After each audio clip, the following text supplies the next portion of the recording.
Hey everyone, Mark over here at Twanger's Turntable. Cheers. Still fighting this cold a little bit. It's getting better. One day at a time, as they say. So I mentioned in my video for ease for Jacob and his thread that he's got going on. This is my response. This will be my F'ing video for the letter F in my collection. So I've included a few here. I've gone with some vinyl, some CDs and cassettes as I did before. I'll start off like I attempted to start off with yesterday. Well, it may not have been yesterday, depends when I post this, but started off with some Canadian content.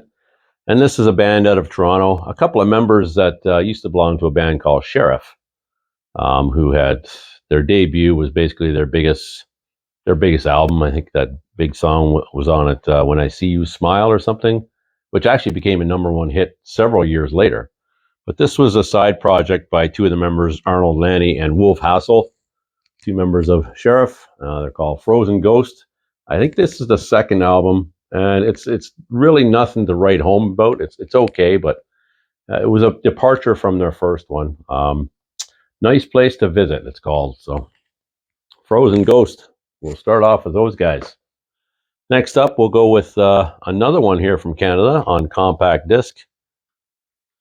And this time I tried to prepare a little better. I did take them out of the sleeve. Finger 11. I think this is their fourth album from 2007. Probably best known for the song on here, Paralyzer.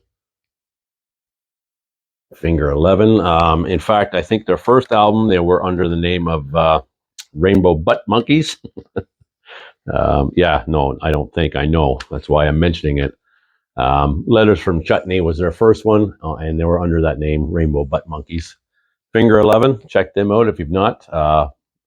They've got some pretty good stuff for what it is. It's kind of that 2000s alt rock. I wouldn't go as far as to say they're metal. They're just alternative rock.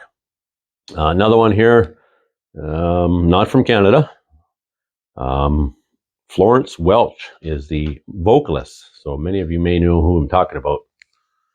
Florence and the Machine, their debut from 2009, I guess this was.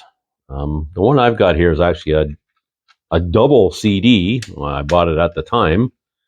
But yeah, great vocalist, also a percussionist, drummer, and she plays drums on most of the album, from what I understand. There's other guest percussionists and drummers on here, but it's, if you've not heard it, check it out. That's all I can say. She's an amazing vocalist, but it is kind of that mainstream pop rock type thing. So if you're not into that, but like I say, don't base it on the genres or whatever. Just put it on and let it go and feel the music. And if you like it, you like it. Don't worry about the labels that are placed on it. I find that has prevented me from listening to so much stuff that I really enjoy now, that because it wasn't metal or it wasn't hard rock. So I'm just speaking from a place of experience when it comes to that. But that's my experience.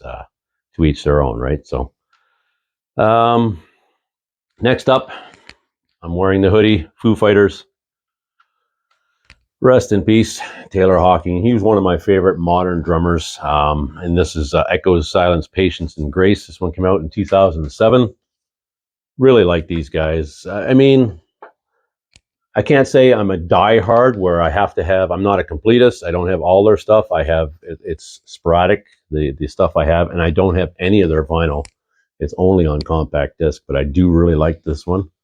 When I bought this, it stayed in our car's CD player for many months on steady rotation for sure. Just a really good killer album.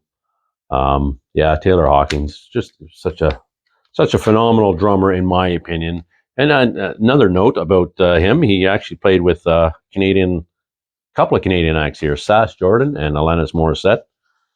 He appeared on Alanis Morissette's album, and I think he only toured with Sass Jordan. I don't know for sure, but next up in F is the second album from these guys, Faith No More, Introduce Yourself. And again, Chuck Mosley, rest in peace, he passed away. He's the original vocalist, or the vocalist on this album. think they might have had another vocalist before they recorded anything. I don't know the history of Faith No More that well. Hey, another shout out. This is an opportunity.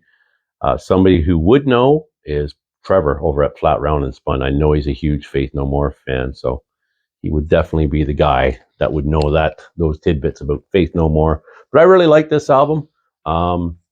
Came about this in a really awesome way, and I am working on a video to explain a lot of that, similar to the Danzig thing I mentioned in the D's.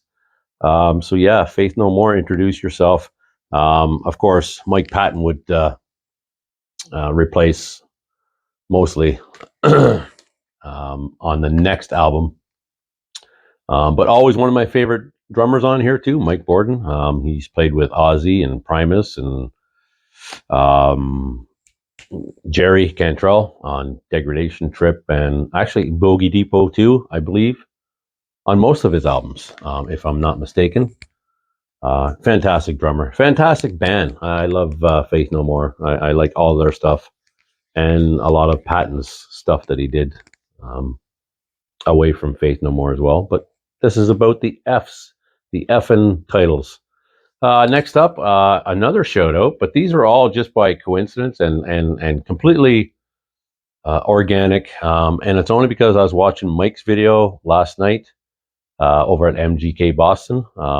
A return shout out. Thanks so much, Mike. That's very kind of you, buddy. But he showed the album that came before this by the Fabulous Thunderbirds and Jimmy Vaughn, of course, Stevie Ray's older brother. Tough Enough from '86. And Mike showed the one that came before this, the one that was in '82. What the hell was that called? Oh my God, he just showed it. This one contains the tunes Tough Enough, Two Time I Love 'Em, Wrap It Up, that was a big one. Did I write down? No, I didn't write it down. Oh well. But Mike showed the one prior to this in '82. I can't remember the name of it, and I don't have it, but this is the one from '86, Tough Enough, Fabulous Thunderbirds. Great album.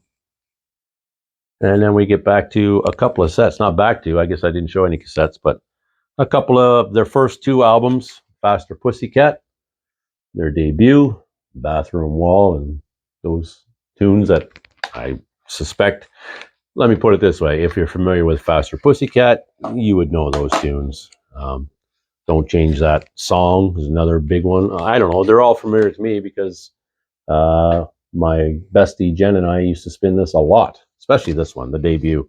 That one's from '89, the debut. Is it '89 or '87? '87, that was '87. This one is '89, yes, yeah. So this is the one that followed their debut. Faster Pussycat, Wake Me When It's Over.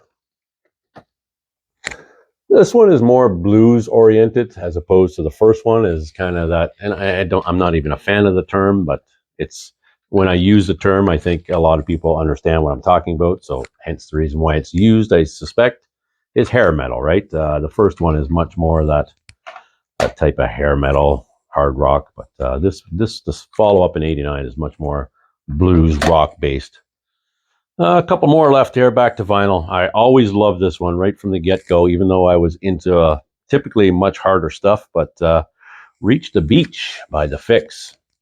Of course, this contains the Saved by Zero, One Thing Leads to Another. Just always loved this one. I've actually got a couple of their other ones too, just something about their sound, The Fix. I just really dig them. And I've probably mentioned it ad nauseum, but it's usually percussion based, drum based, and yeah, the drums on here to me are I just love the drums on here. Which brings me to another mention. Just if you've not seen, well, the drummer on here was Adam Woods, and if you've not seen the video by, oh my goodness, I'm having a brain cramp. I'll try and come back around to it.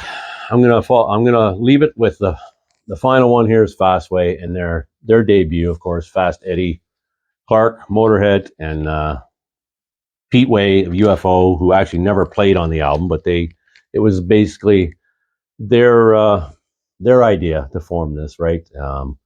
Got Jerry Shirley on drums, who Of course, anybody familiar with Humble Pie, and then a relatively, I think, unknown at the time, Dave King on vocals, but I absolutely love this. It came out in '83, and I had their follow-up on cassette as well, the All Fired Up in '84, produced by Eddie Kramer.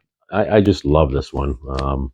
Yeah, Ben Rankin. See, I knew it would come back to me if I just kept going with the flow.